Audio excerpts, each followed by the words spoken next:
Hello, hello, hello, hello mga ka-amazing and welcome back to my channel!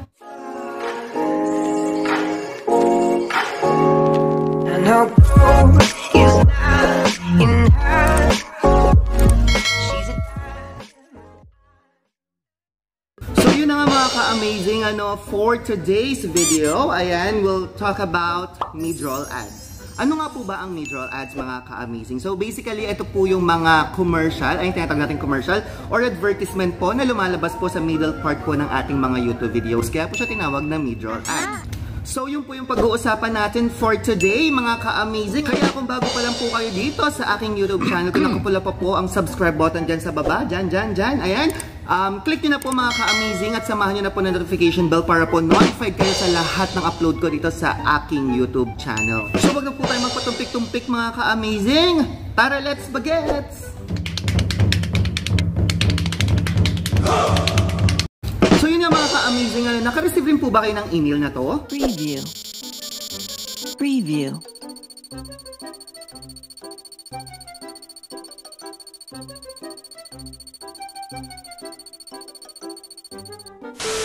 Ngayon po, mas magkakaroon na po ng chance ang ating mga video na magkaroon po ng mid-roll ads. Yes! Oh my God! Wow! Kasi po mga ka-amazing, before, ayan, yung mga 10 minutes or more than 10 minutes videos lang po natin, yung mga pwede nating lagyan ng mid-roll ads or yung pwedeng lagyan ni YouTube ng automatic na mid-roll ads. Ngayon po mga ka-amazing ay binaba na po ni YouTube ang eligibility for mid-roll ads at ginawa na po niyang 8 minutes po. Ayan, starting on July 27 of this year. So syempre mga ka-amazing, tulad pa rin po ng dati, ayan si YouTube ay pwede po maglagay ng automatic mid-roll ads and syempre pwede rin po natin siyang gawing manual. At sa pagbabasa-basa natin mga ka-amazing, ito po yung mga ilang katanungan na nakita ko po sa, sa Google support. So share ko lang po sa inyo mga ka-amazing. Kaya ang unang katanungan mga ka-amazing ay kailan o paano nalalaman if kailangan natin ng mid-roll ad? Syempre mga ka-amazing ngayon, meron lagi kayong option kung gusto nyo i-on or i-off yung mga mid-roll ads nyo.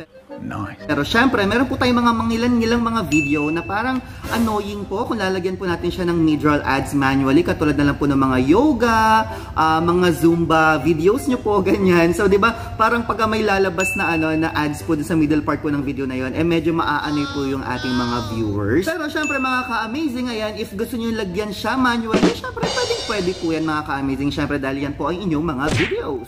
Ang second question, mga ka-amazing, ayan, paano nga po ba yung automatic na paglalagay ng mid-roll ads sa ating mga video?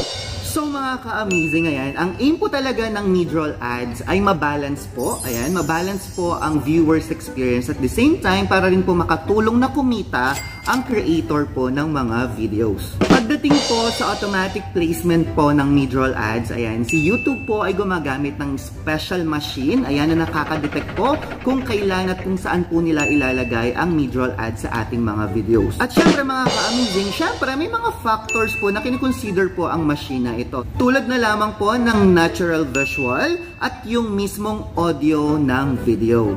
For example po mga ka-amazing, yung pong video nyo ay masyadong dark, yung pong video nyo ay masyadong dark, o yung mga videos nyo ay merong mga dead air tulad nito. So ayun mga ka-amazing, panigurado yung dead air na yon, ay yung dead air part po ng inyong video ay siguradong malalagyan po ng mid-roll ads.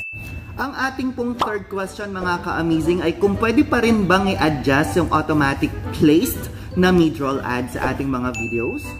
Yes naman po mga ka-amazing, ang gagawin nyo lang po ay navigate ang scroll, ayan, kung saan nyo po gustong ilagay ang breaks. So yun na nga mga ka-amazing, naway nakatulong ako sa inyo. So kung meron pa po kayong mga comments or suggestions, ayan, open na open po ang aking comment box. And then, pwede nyo rin po akong i-message sa aking FB page. Ayan, magka-flash po sa dyan. And pakisuportahan na rin po ang iba ko pa pong mga social media accounts. So that's it for today mga ka-amazing! Amazing shoutout! Amazing shoutout!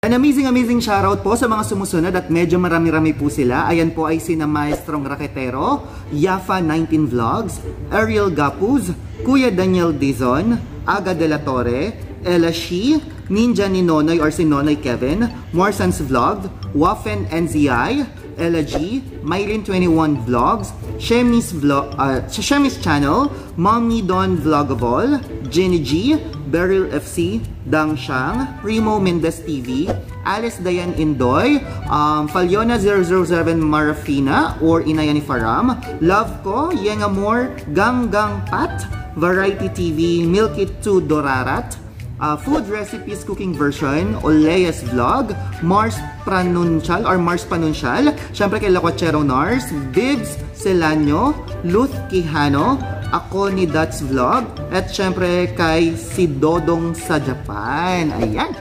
So maraming salamat or amazing thank you po sa lahat na nag-comment sa aking videos. So keep on commenting lang po sa aking mga uploads and videos para i-shoutout ko po sa next video ko. And of course, kung di pa po kayo nakasubscribe, ayan, sa aking YouTube channel, kung nakapula pa po ang subscribe button dyan sa baba, pakiclick nyo lang po mga ka-amazing at samahan nyo na po ang notification bell para updated po kayo sa lahat ng aking mga uploads. So amazing love mga ka-amazing and see you around.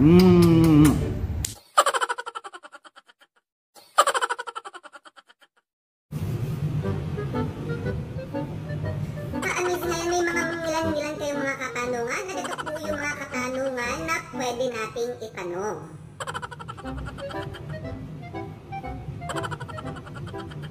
And syempre mga ka-amazing, ayan. At syempre mga ka-amazing, syempre may mga fact talaga ang viewers